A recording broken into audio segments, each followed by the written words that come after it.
धाप चित्रपट कसा होता? साहेब खूप छान चित्रपट बनवला आहे. आज योगेश भावांना मानायला पाहिजे.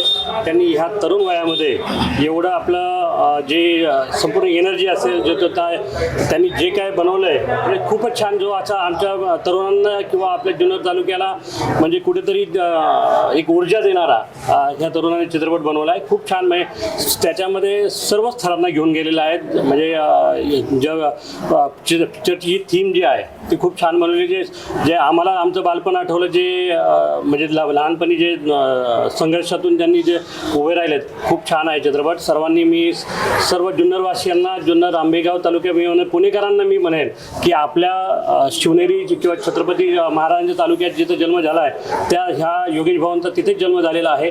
आणि त्यांनी जो चित्रपट बनवला खूप सुंदर बनवलेला आहे. सगळ्यांनी त्यांना साथ द्यावी. सगळ्यांनी त्यांना त्यांच्या यशाचा कुठेतरी एक खारीचा वाटा उचलावा म्हणून सर्वांना विनंती करेन. हा चित्रपट नक्की पाहावा. तुम्हाला त्यातला एखादा सीन सांगा आवडलेला? त्याच्यामध्ये त्यांनी सर्व समाजाचा समतोल घेऊन चाललेला आहे. म्हणजे जे म्हणजे थोडक्यात मुख्यपणा जे यांचं संघर्षात कसा त्यांना संघर्ष आहे. जर एखादा अपंग व्यक्ती कसा त्याला समाजामध्ये किती हीन वागणूक मिळते, त्याच्यातून त्याला किती संघर्ष करावा लागतो, ती संघर्षाची व्यथा त्यांनी मांडलेली आहे. आणि शेवटी त्यांनी शेवट जो दाखवला आहे त्यांनी म्हणजे जो एक व्यक्ती त्यांना भेटला आहे त्याच्यातून त्यांनी हे दाखवलं की मी किती मोठा झालो तर त्या मला जो संघर्ष करावा लागला तो त्या लहान मुलांना संघर्ष करावा लागला पाहिजे. त्यासाठी त्यांनी तो छान केलेला.